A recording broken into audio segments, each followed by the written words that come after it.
सत श्री अकाल, नमस्कार, आदाब। पंजाबी रेडियो और पंजाबी टीवी यूएस से देख और सुन रहे सभी साथियों का स्वागत है इस समय के विशेष program beyond the headlines with Mandeep Punia में। हर रोज की तरह पूनिया जी का साथ इस प्रोग्राम में हमारे साथ होता है और देश विदेश के साथ जुड़ी हुई अहम खबरों पर चर्चा होती है। सबसे पहले पूनिया जी का स्वागत करते हैं। बहुत बहुत स्वागत है पूनिया जी।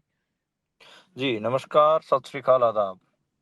नमस्कार, सत श्री अकाल, आदाब। रुख खबरों का करेंगे। सबसे पहले आज की बड़ी घटना की ओर चलते हैं। कॉकरोच जनता पार्टी एक बयान से निकला स्टायर जिसने काफी आई कैच की, बहुत ज्यादा अटेंशन ग्रैब की सबकी। उसके बाद आज उस कॉकरोच जनता पार्टी का सबसे बड़ा दिन था, क्योंकि अभिजीत दीप के जो फाउंडर मेंबर भी हैं इस कॉकरोच जनता पार्टी के, वो विदेश से भारत पहुंचे। उनके हाथ में डॉक्टर बी आर अम्बेडकर की किताब भी थी। मैं आपसे जानना चाहूंगा, आपने आज वहां पर ग्राउंड से सारी चीजें कवर की हैं, क्या इस आंदोलन में आप कोई जान देखते हैं, या फिर इसको आंदोलन कहना ठीक भी रहेगा? कुछ लोग इसको ऐसे भी बोल रहे हैं कि ये एक तरीके से अरविंद केजरीवाल की जो अधूरी ख्वाहिशें रह गई थी पिछले आंदोलन में, उनको पूरे करने का के लिए एक दूसरा केजरीवाल जैसी ही स्थिति तो नहीं पैदा हो गई? नमस्कार, सत श्री अकाल, आदाब। और गुरप्रीत, आपने सही कहा कि हम सुबह से ही अभिजीत दिपके और कोकरोच जनता पार्टी, सोनम वांगचुक, इन सब के लिए तैनात हुए। और मुझे अपने पुराने दिन याद आए। मेरी पत्रकारिता की शुरुआत दिल्ली से हुई थी, तो दिल्ली में पुराने साथियों के साथ हम आज सुबह 7:30 बजे एयरपोर्ट पे हमारी गमला पोस्टिंग थी। गमला पोस्टिंग पत्रकारिता में उसे कहा जाता है जब किसी के इंतजार में आप उसके घर के बाहर या किसी होटल या किसी स्थान के बाहर इंतजार कर रहे होते हैं। तो गमला पोस्टिंग के दौरान तकरीबन 8:30 बजे हमें वो विजुअल मिला जिसमें अभिजीत दिपके काले रंग की जैकेट और सफेद रंग की टी शर्ट पहने एयरपोर्ट के बाहर आए। कुछ उनके समर्थक थे, उन्होंने फूल मालाओं से उनका स्वागत किया। और क्योंकि शायद वो अमेरिका से आए थे, तो अमेरिका में मौसम दूसरे हिसाब का है, फ्लाइट में थोड़ी ठंड रहती होगी। तो थोड़ी देर में ही उनको वो अपनी काली जैकेट उतारनी पड़ी, गर्मी बहुत थी। हेडफोन उन्होंने व्हाइट कलर के लगाए हुए थे और एकदम जी। जेंजी लग रहे थे, बिल्कुल उस लिहाज से।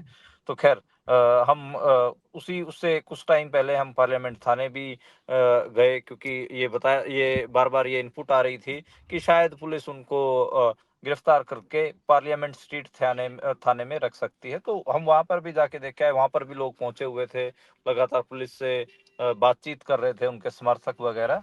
तो एयरपोर्ट जी। पे कोई ज्यादा भीड़ नहीं थी। एयरपोर्ट पे 20-30 लोग थे। और जो आशुतोष रांका, जो स्पोक पर्सन बने हुए हैं कोकरोच जनता पार्टी के, वो उनको उनके साथ बैठ के वो अभिजीत दीप के वहां से निकले हैं। और तकरीबन 9:30-10 बजे के आसपास वो जंतर मंतर पहुंचे हैं। और उसके बाद उनका जो आंदोलन है वो चला है।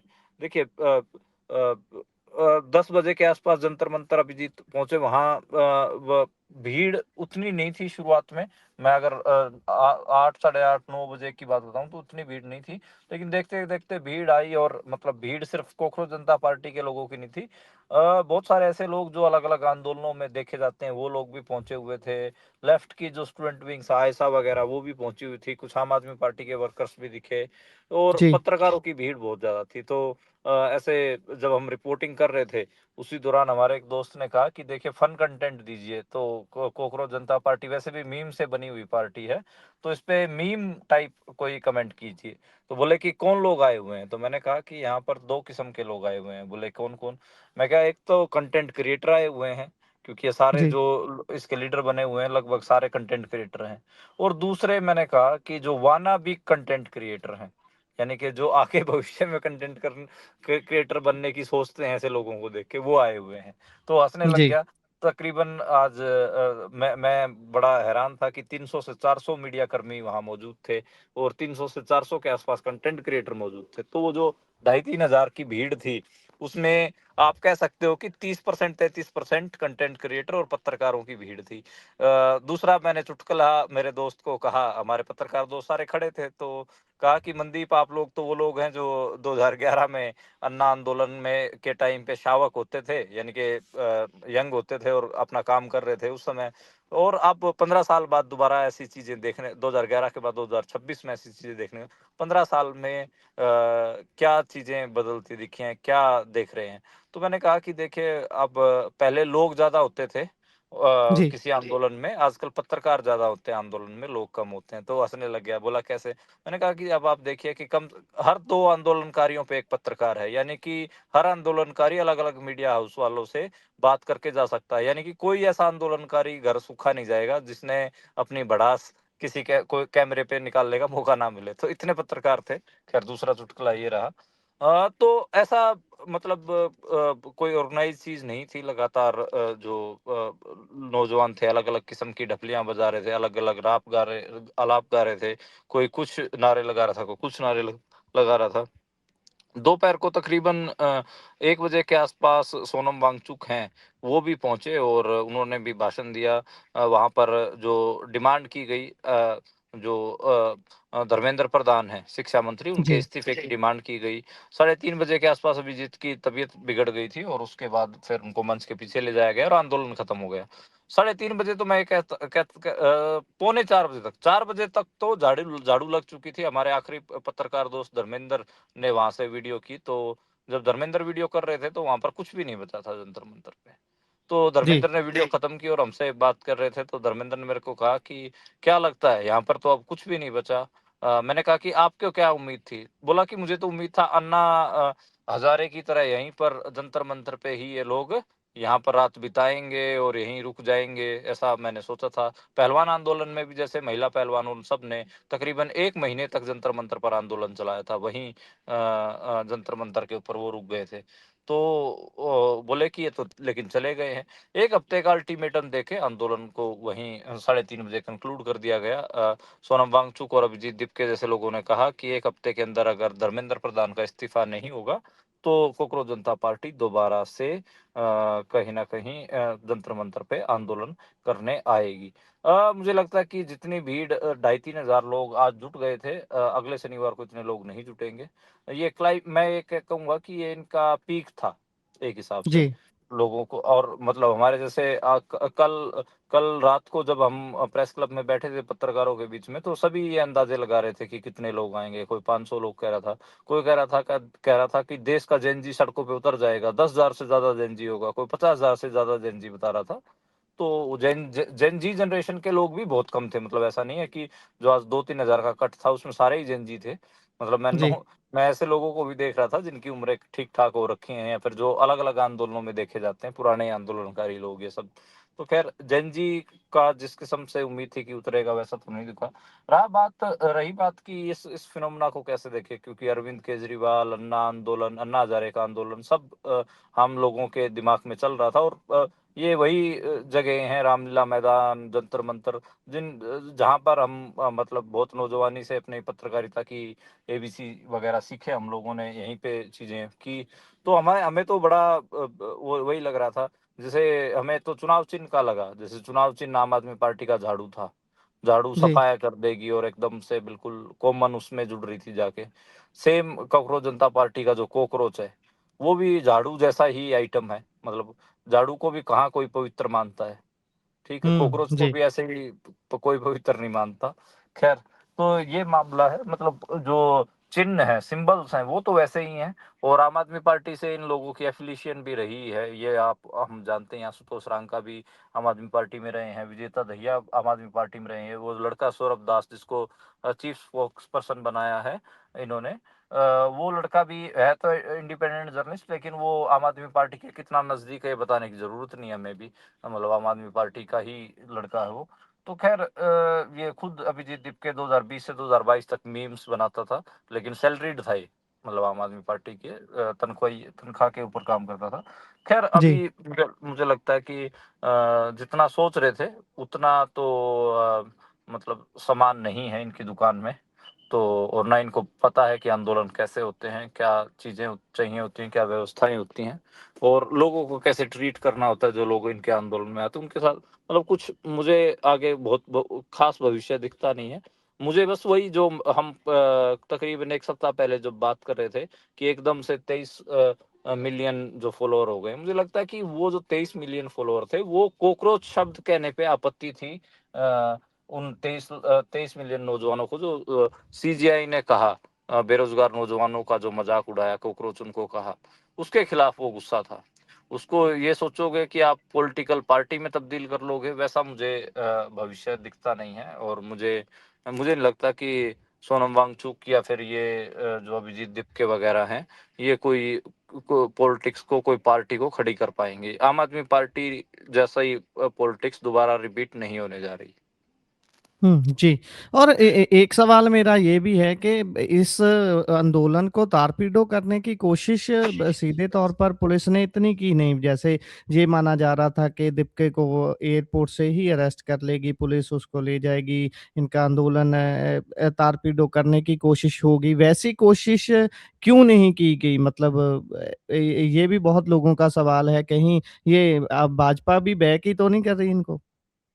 देखिए, कल रात की बात है, तो कल रात को मेरे से पूछ रहे थे कि कुछ पत्रकार घेर के कि आप तो जी, आंदोलन कवर करते हैं, तो आप बताइए कि क्या आइडियल स्थिति क्या हो जिससे इन नौजवानों के हक में चीजें जाएं। तो मैंने कहा था कि आइडियल स्थिति तो ये हो कि पुलिस कुछ लोगों को डिटेन करे, इसको भी डिटेन कर ले, विजीत दिपके को भी, और वहां पर नौजवान जो इकट्ठा हों, उनको पुलिस 2-2 4-4 डंडे खिला दे, क्योंकि उनके लिए भी पहला एडवेंचर होगा। जो भाई 20-22 साल का नौजवान है, उसका भी पहली पॉलिटिकल एडवेंचर होगा। ये भी सड़क पे पहली बार उतरा है, उसने ना कभी पत्थर मार के कोई कांच तोड़ा, ना कुछ और करा है, तो उसकी पॉलिटिकल जी, ट्रेनिंग होगी। तो एक हिसाब से उसको भी पता चलेगा कि क्या भाव बिकती है। ठीक है। तो हम तो मजाक में ये बात बोल रहे थे कि कम से कम पॉलिटिकल ट्रेनिंग किसी भी व्यक्ति की तभी शुरू होती है जब राज्य उसके अधिकारों के ऊपर डाका डालने की कोशिश करता है, या उसके से बोलने के अधिकार को छीनने की कोशिश करता है, या आंदोलन करने के अधिकार को छीनने की कोशिश करता है। तब नौजवानों का खून थोड़ा और गर्म होता है, और ज्यादा वो राजनीतिकरण उनका होता है, वो उनकी पोलिटिसाइजेशन और शार्प होती है। वो और शार्प तरीके से अपनी बातों को बोलना और कहना सीखते हैं, और जी। ज्यादा पोलिटिसाइज होते हैं। तो ऐसा कुछ हुआ नहीं, तो इसका मतलब ये है कि एक प्रेशर वाल्व जैसा मामला था, कि जो गुस्सा था वो एक प्रेशर वाल्व के थ्रू निकाल दिया गया।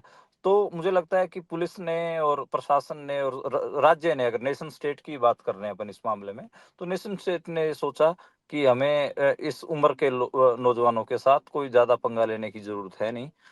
इनका जो गुस्सा है वो शाम 5 बजे तक शांत हो जाएगा। इनको जो करना है वो करने दें। इनके पास कोई पॉलिटिकल प्रोग्राम भी नहीं है, ना एजेंडा है, ना उतनी जरूरत भी है जो इसके लीडर हैं कि वो कुछ जी। कोई बड़ी कॉल दे दें। जैसे मैंने कहा कि अगर वो जंतर मंतर पे ही रुक जाते और ये बोलते कि अब यहीं से ही सत्याग्रह होगा, जो लोग यहाँ पर 3,000 लोग पहुंचे, यहीं से ही अब सत्याग्रह पर बैठ रहे हैं, और हम जब तक अनशन नहीं खत्म करेंगे, जब तक कि धर्मेंद्र प्रधान का इस्तीफा ना हो जाता, उस स्थिति में कहीं ना कहीं जो नेशन स्टेट है या जो सरकार है, तो उनको, राज्य को थोड़ी दिक्कत होती। लेकिन ऐसा तो कुछ हुआ ही नहीं।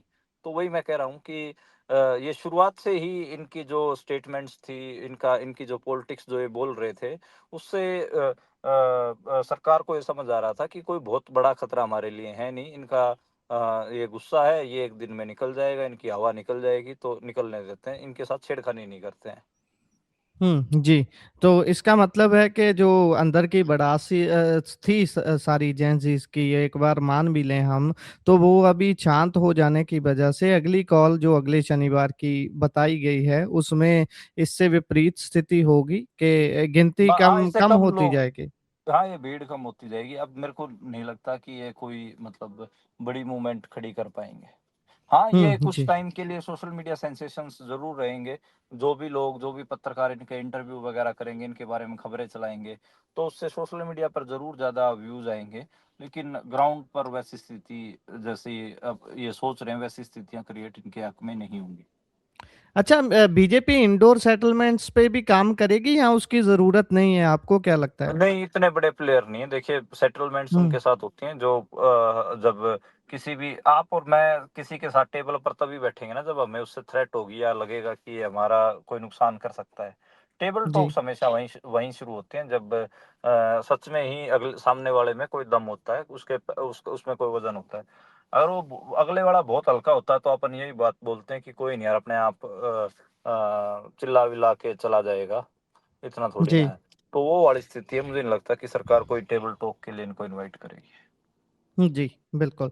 इससे आगे अगर बढ़ें तो बात फीफा फुटबॉल वर्ल्ड कप आ रहा है 2026 का 12 जून को शुरू होना है भारतीय समय के हिसाब से। उसके लिए ईरान की फुटबॉल टीम है जो अभी इस बार जो फीफा होना है वो मेक्सिको और अमेरिका में होना है, जिसकी वजह से ईरान की टीम को वहां पर जाने का वीजा आखिरकार मिल गया है। ऐसे जियोपॉलिटिकल रीजन जब होते हैं तो बहुत सारी स्पोर्ट्स में हम देखते हैं हैंडशेक ना करना, एक दूसरे के बारे में बहुत सारी बातें हो जाना। अभी और भी बहुत सारी स्पोर्ट्स में ऐसे देखते हैं, लेकिन अब जब इनको वीजा मिल गया है तो हम सारी जो आपसी उठापटक रहती है वो इस ग्राउंड में, फुटबॉल ग्राउंड में या फुटबॉल में किसी भी तरीके से देखने को तो नहीं मिलेगी।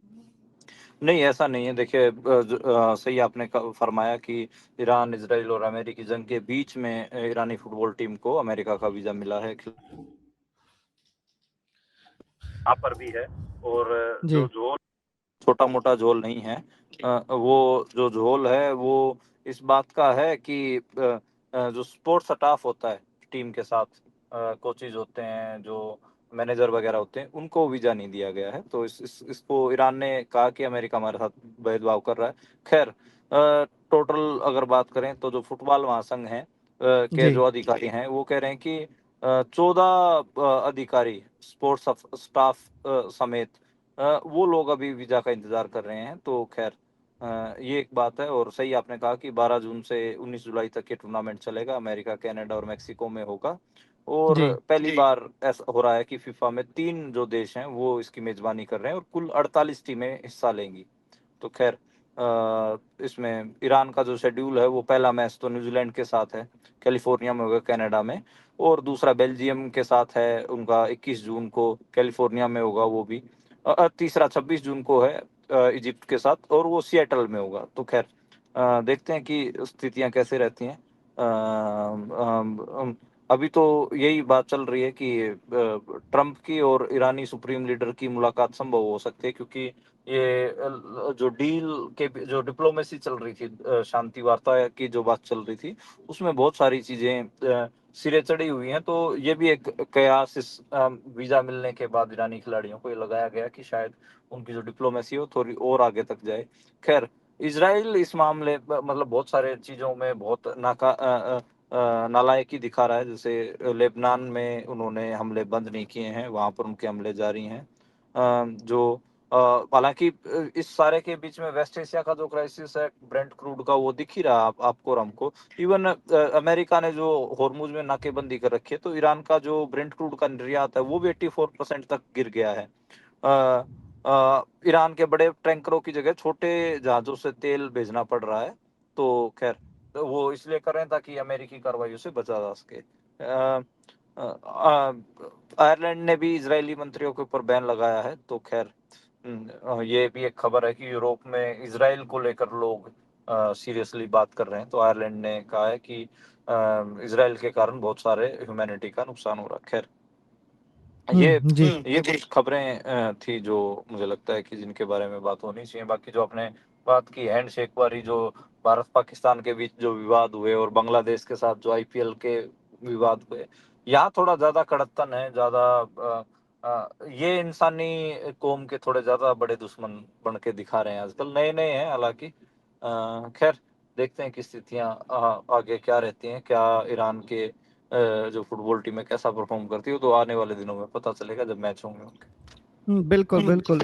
ऐसा हैंडशेक ना करने वाला असर इधर फ्रेंच ओपन में भी देखने को मिला है। रोलैंड गैरोस हाँ, टेनिस का जो कप चल रहा है उसमें यूक्रेन और रशिया की दो खिलाड़ी आपस में सेमीफाइनल खेली, जिसमें रशियन खिलाड़ी की जीत हुई। उसके बाद उन्होंने हैंडशेक नहीं किया। उसके वहां तो कमेंटेटर ही बोल देते हैं ना, यहाँ पर तो पॉलिटिकल सिस्टम सारा चलता है, वहां पर कमेंटेटर्स ने ही जियो पॉलिटिकल इशू पर बात करनी शुरू कर दी कि हाँ, due to the geo political reasons यहाँ पर हाथ नहीं मिलाए मिलाए गए हैं। ये थोड़ी सी, चलो बिल्कुल। खेल की स्पिरिट जिंदा रखने की बात होती है, चलो वो अलग अलग इश्यूज हो सकते हैं, वो रहते भी हैं पूरे विश्व में ही हर जगह।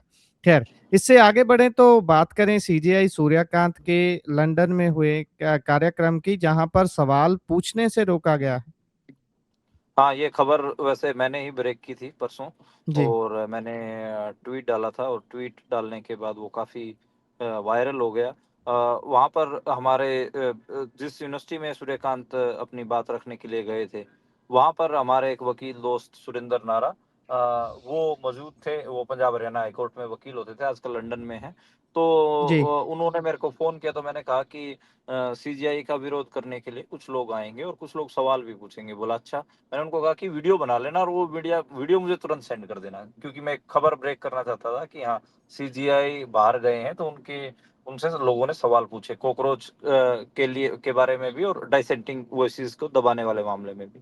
तो वहाँ पर एक प्रोफेसर बैठी थी, उन्होंने सवाल पूछा डाइसेंटिंग वॉइसेस को लेकर कि इंडिया में कैसे डेमोक्रेटिक वॉइसेस को दबाया जा रहा है। उसके सवाल को पूरा नहीं होने दिया गया। उसके बाद कॉकरोच नौजवानों को कॉकरोच बोलने के ऊपर वहाँ के जो स्टूडेंट्स थे वो खड़े हुए, उन्होंने ये बात कही कि आप हमें इज्जत दीजिए। लेकिन आपको पता ही है, खैर वो वीडियो काफ़ी वायरल हो गई, और उसके बाद भारत में खबरें भी बनी। Artificial intelligence and international law के ऊपर सूर्यकांत गए हुए थे वहाँ बोलने के लिए। लेकिन प्रोग्राम में देखा गया, आपने देखा जैसे मोदी ने यूरोप में सवाल नहीं लिए थे, ठीक वैसे ही हमें यहाँ पर देखने देखने को मिला कि सीजीआई सूर्यकांत ने कोई भी सवाल वहाँ पर नहीं लिया। तो उसके ऊपर मैंने ट्वीट करते हुए लिखा था कि आप कितनी भी बड़ी तोप क्यों ना हो, अगर आप बाहर जाएंगे तो डेमोक्रेटिक जो मुल्क हैं, वहाँ पर तो लोग सवाल पूछेंगे, पत्रकार भी सवाल पूछेंगे, प्रोफेसर भी और स्टूडेंट्स भी। तो ये बात है। खैर काफ़ी बेइज्जती भरा सफ़र रहा उनका। और वो एक जो गालिब साहब की, मिर्ज़ा गालिब की जो लाइन है, बड़े बेआबरू हो तेरे कूचे से हम निकले। तो सूर्यकांत साहब बड़े बेआबरू हो लंदन की के कूचे से निकले हैं। खैर वहाँ पर उनके जो प्रोग्राम्स हैं लंदन में, वो आरएसएस बैक्ड जो इंडियन कम्युनिटी है उसने करवाए हुए हैं। तो खैर देखते हैं कि उनके, हालांकि 10-12 जून तक उनके कार्यक्रम है, आगे देखते हैं कि किसी और कार्यक्रम में सवाल पूछा जाएगा या नहीं। जी, बिल्कुल। इससे आगे बढ़े तो तमिलनाडु की बात करते हैं। भाजपा को छोड़ते ही अन्नामलई ने नई पार्टी बनाई है। थोड़ा-सा वो इनका पहले बैकग्राउंड बताइए कि ये कौन, कहाँ से, कैसे आते हैं, क्या इनकी बैकग्राउंड है? और पार्टी के साथ काफ़ी लोगों के अचानक से ही जुड़ जाने की भी खबरें आ रही हैं सोशल मीडिया पर। देखिए, अन्नामलाई बेसिकली एक आईपीएस होते थे, जिनको अमित शाह ने वॉलंटरी रिटायरमेंट के लिए कहा, वीआरएस के लिए कहा, और उनको बीजेपी का तमिलनाडु का प्रदेश अध्यक्ष बनाया था। ठीक है। बीजेपी के प्रदेश अध्यक्ष थे, स्टेट प्रेसिडेंट थे, और अन्नामलाई के नेतृत्व में ही साउथ इंडिया को जीतने की ख्वाहिश अमित शाह ने पाली थी। अब अन्नामलाई क्या, बीजेपी का जो परफॉर्मेंस है वो हमको पता ही है, 2-2.5% वोट परसेंट उनको मिला है। तो वहां तो फ्लो बीजेपी का कुछ भी चलता नहीं है। तो अन्नामलाई ने इस दौरान ऊपर ये रिपोर्ट दी कि भाई बीजेपी की जो पॉलिटिक्स है, उस पॉलिटिक्स के साथ साउथ इंडिया में राजनीति नहीं हो सकती।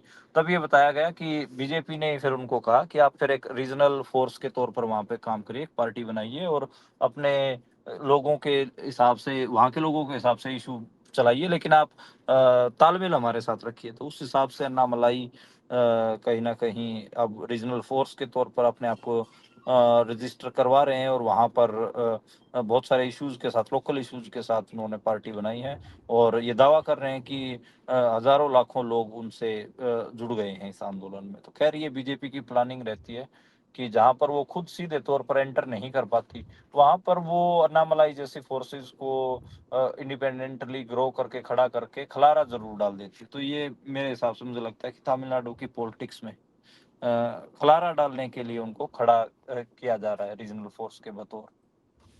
जी। इससे आगे बढ़ें तो रिपोर्ट एक आ रही है जो बता रही है कि अब जो फ्रेशर्स हैं, पिछले 5 साल की तुलना में देखें तो उनको नौकरी पाने के लिए ज़्यादा मुश्किल का सामना करना पड़ रहा है। क्या नौकरियां पैदा ही नहीं हो रही, या फिर चल क्या रहा है? देखिए, एक ऑनलाइन जॉब सर्च पोर्टल है इंडीड, उसने फ्रेशर हायरिंग रिपोर्ट को लेकर एक बात कही है। उन्होंने कहा कि हमने एक सर्वे किया, उसमें 72% लोगों ने माना कि एंट्री लेवल की नौकरियों के लिए पहले अनुभव की माँग कम की जाती थी, अब ज़्यादा की जा रही है। और उसके अलावा उन्होंने और भी कई बातें रखी। उन्होंने कहा कि पहले जिस हिसाब से 5 साल पहले बड़े आसानी से लोगों को नौकरियाँ मिल जाती थी, नौजवानों को नौकरियाँ मिल जाती थी, अब नहीं मिल रहा है। अब जी, तो 3 से 5 साल का एक्सपीरियंस माँग रहे हैं, और भी कई चीज़ें माँग रही हैं, और नए लोगों के लिए मौके कम हुए हैं, एंट्री जॉब्स अब निकलनी कम हो रही हैं।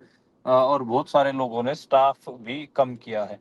तो इस किस्म की इस सर्वे में बात है, और ये बात तो हम देख ही रहे हैं कि कैसे अब फ्रेशर्स जो कॉलेज से पास आउट होते हैं, वो नौकरियों के लिए भटक रहे हैं। खुद मैं कई जगहों पे इंटरव्यू पैनलों में होता हूँ, तो बड़े अलग-अलग फ़ील्ड से, जैसे कुछ दिन पहले मैं दिल्ली में एक मैगज़ीन के लिए इंटरव्यू कर रहा था, तो उसमें सब एडिटर की नौकरी और रिपोर्टर के 3 पदों के लिए आवेदन किए हुए थे। तो उसमें आईआईटी तक के बच्चों ने डाले हुए थे। तो मैंने उनसे कहा कि आपने तो बीटेक किया, तो आप पत्रकारिता के फ़ील्ड में नौकरी क्यों करना चाहते हैं? तो उन्होंने और आपका तो एक्सपीरियंस भी नहीं है। तो वो यही बोलते थे कि हमें हमारे फ़ील्ड में नौकरी मिल नहीं रही, तो हम नए अवसरों की तलाश कर रहे हैं। हमें लगता है कि हम पत्रकारिता कर सकते हैं, क्योंकि सोशल मीडिया का ज़माना है, हमने ये सीख लिया है, वो सीख लिया है, लिखना सीख लिया, बोलना सीख लिया। तो आप देखें कि इंटरसेक्शनैलिटी इतनी क्रिएट हो जा रही है कि कोई कुछ भी डिग्री कर ले रहा है, लेकिन उसकी डिग्री में उसको अगर नौकरी नहीं मिली, तो दूसरे काम धंधों की तरफ वो ट्राई कर रहे हैं कि उनको काम मिल जाए। तो कई वकील मुझे दिखे जिसमें इन इंटरव्यूज में, जो जिन्होंने कहा कि हम पत्रकारिता करना चाहते हैं। तो कई पैनलों में हम हमारे जैसे लोग होते हैं, तो वो देखते हैं कि अब जो सीवी जो भेजे जाते हैं फ्रेशर जॉब्स के लिए, उनकी संख्या भी बढ़ रही है, और उनकी जो एंट्री लेवल की नौकरियां हैं वो भी कम हो रही हैं। जी। और इससे अगर हम आगे बढ़ें तो नोएडा में जो श्रमिकों ने आंदोलन किया था, उसके लगातार हमें अलग-अलग किस्से देखने को मिल रहे हैं। कहीं किसी की गिरफ्तारी, कहीं किसी के ऊपर गंभीर धाराएँ। अभी एक और छात्र की गिरफ्तारी हुई है। हाँ, ये दिल्ली यूनिवर्सिटी का स्टूडेंट है योगेश मीणा, उनको गिरफ्तार किया गया है। और ये बात करें तो ये कोई मतलब बहुत यंग स्टूडेंट है, और इसके अलावा एक 18 साल का समीर है, रामजस कॉलेज का, बीए फर्स्ट ईयर का, उसको भी डिटेन किया गया। तो खैर, ये बड़ा अजीब है कि इन इतने यंग नौजवानों को मजदूर आंदोलन के एवज में गिरफ्तार किया जा रहा है।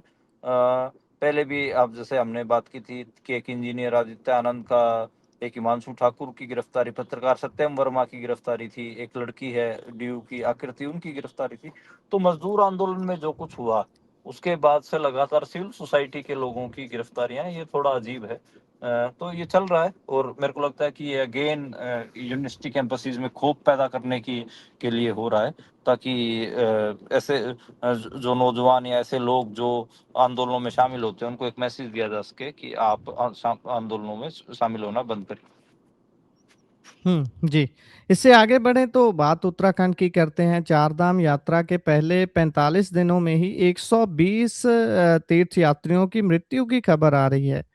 हाँ, चार धाम यात्रा के पहले 45 दिनों में ही 120 तीर्थयात्रियों की मृत्यु हुई है, और ये स्वास्थ्य अधिकारियों का कहना है कि रास्ते में श्रद्धालुओं के लिए मेडिकल कैंप लगाए गए, लेकिन कई श्रद्धालु ये आरोप लगा रहे हैं कि उन्हें उचित मेडिकल सुविधाएं नहीं मिल रही हैं, इसलिए उनके जो परिजन हैं, उनके दोस्त हैं, उनकी डेथ हुई है। तो देखिए, यही है, कहीं पे ठंड है, कहीं पे हीट स्ट्रोक है, कहीं पे कुछ स्थिति है, कहीं पे ऊंचाई बहुत ज़्यादा है तो ऑक्सीजन की कमी है, तो अलग-अलग स्थिति में लोगों की डेथ हो रही है। तो मुझे लगता है कि भाई, इससे पहले भी आप 2024 की यात्रा देखिए कि उसमें 246 तीर्थयात्रियों की डेथ हुई थी, 225 के सीजन में 83 लोग मरे थे। तो इतनी बुरी स्थिति रहती है, मुझे लगता है कि जो लोग बीमार हैं, या फिर लोगों को ऐसी जगहों पे क्यों तीर्थ यात्रा करने के लिए जाना जहाँ पर आपकी मौत का जोखिम भी हो। तो मेरा बड़ा, हिमालयाज़ में जितने भी तीर्थ स्थल हैं, हम वहाँ देखते हैं कि वहाँ पर आपदा भी इसी वजह से आती है, क्योंकि ओवर क्राउडेड भी हो रहे हैं वो। जो भी मुँह जी। खाता है वही कहता है कि हम तो वहीं जाके पूजा अर्चना करके आएँगे, वहीं जाएँगे। तो वो एक स्थिति है, और अलग-अलग एक्सट्रीम वेदर कंडीशंस के कारण इन लोगों की डेथ हुई है। तो ये मुझे लगता है कि इस किस्म के पागलपन से बचना चाहिए, जहाँ पर स्टैम्पेड में या फिर किसी एक्सट्रीम वेदर कंडीशन के कारण या किसी आपदा के कारण आपकी डेथ हो, तो वहाँ जाने से बचना चाहिए। चाहे वो कोई धार्मिक स्थल हो या फिर कोई टूरिस्ट स्पॉट हो। जी, सबसे ज़्यादा ज़रूरी आपकी जान है। ख़ैर, आगे बढ़ें तो अमृतसर में ऑपरेशन ब्लू स्टार की 42वीं बरसी मनाई गई है। श्री अकाल तख्त साहिब पे धार्मिक समारोह आयोजित किए गए। हाँ, ऑपरेशन ब्लू स्टार की 42वीं बरसी शनिवार को अमृतसर श्री अकाल तख्त साहिब पर मनाई गई और शांतिपूर्ण तरीके से वहाँ पर धार्मिक समागम हुए। श्री अकाल तख्त साहिब के कार्यवाहक जत्थेदार ज्ञानी कुलदीप सिंह गड़गज ने संगत को संबोधित किया और दुनिया भर में बसे सिखों से अपनी मातृभूमि पंजाब से जुड़े रहने की अपील की। साथ ही राज्य के बाहर सिख समुदाय के साथ हो रहे कथित भेदभाव पर भी उन्होंने चिंताएं जताई। तो 1984 में सिखों ने एक शक्तिशाली राज्य का सामना करते हुए अपने गुरु और सिद्धांतों पर अटूट विश्वास बनाए रखा था। आज भी समुदाय बहुत सारी चुनौतियों का सामना कर रहा है। उसे शहीदों से प्रेरणा लेकर एकजुट रहना चाहिए। तो ये उनके बोल थे। इसके अलावा आप और हम जो 1984 है उसकी बहुत सारी घटनाओं से वाकिफ हैं। और मुझे लगता है कि ये एक ऐसी ऐसी चीज है जो कभी भी कोई भी सिख भूल नहीं पाएगा। और 1 से 8 जून तक 1984 में वो जो जून का जो पहला सप्ताह था वो बहुत बर्बर और एक कह सकते हैं कि काला अध्याय था। और उसमें जो बर्बरताएं हुए और उसके बारे में आप हम सब जानते ही हैं। और वो मेरे को लगता है कि वो भुलाई नहीं जा सकते। जी, बिल्कुल, बिल्कुल। क्रूरता का वो मंज़र कभी भूल ही नहीं सकता। भूलने वाली ये कौमें ख़त्म हो जाती हैं, उन चीज़ों को याद रख के आगे बढ़ना और उन चीज़ों से सेध लेते रहने में ही भलाई है। ख़ैर इसी के साथ प्रोग्राम का समय यहाँ समाप्त होता है। अब जुड़े जानकारियाँ साझा की, बहुत-बहुत धन्यवाद।